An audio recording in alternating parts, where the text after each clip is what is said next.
ঠাকুরগাঁও সহ উত্তরাঞ্চলের মাঠ প্রান্তর মুখরিত নারী শ্রমিকদের পদচারণায়। বীজ বপন থেকে শুরু করে ফসল ঘরে ওঠা পর্যন্ত গুরুত্বপূর্ণ ভূমিকা রাখছেন তারা।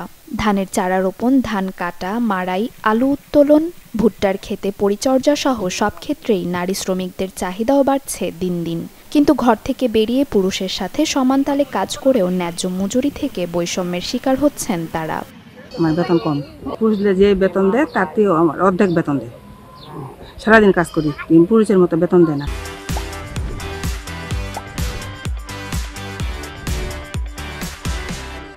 কেউ দেয় 400, কেউ দেয় 350, পুরুষদের 600। সেটা যদি আমার সমান সমান বেতন দেয় তাহলে বেশি ভালো হয়, ওগুলা তো দেয় না। আমার ফের কাজও বেশি, আমার ফের দরমা কম। মহিলা পুরুষের মধ্যে তফাৎ তো আছে। তফাৎটা হইলো পুরুষরা যে কাজ করতে পারে মহিলা তা পারে না। পুরুষে বোঝা তুলতে পারে, হাল বাইতে পারে, কিন্তু মহিলা তো তা পারে না। এই জন্য একটু তফাৎ এদের হয়। পেশা হিসেবে কৃষিকাজে নারীরা স্বীকৃতি না পাওয়ায় মজুরি বৈষম্যের শিকার হচ্ছেন তারা, এমনটাই বলছেন নারী উন্নয়ন প্রতিনিধিরা। তারা যে এই শ্রমটা দিচ্ছে সেটার কোনো স্বীকৃতিও নেই।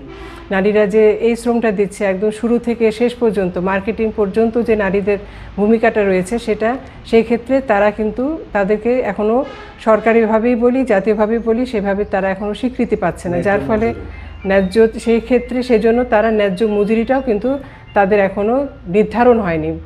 মজুরি বৈষম্যের সত্যতা স্বীকার করে সমাধানের আশ্বাস স্থানীয় প্রশাসনের।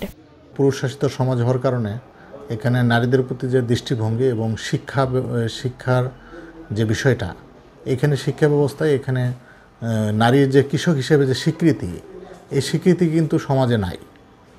তো এই স্বীকৃতিটা তাদের দিতে হবে যে নারীও যে কৃষক হতে পারে, নারীও যে শ্রমিক হতে পারে, কৃষক হতে পারে। মজুরি বৈষম্য দূর করতে দ্রুতই শ্রম আইন কার্যকর করার দাবি বৈষম্যের শিকার নারী শ্রমিকদের। Desk report, channel 24।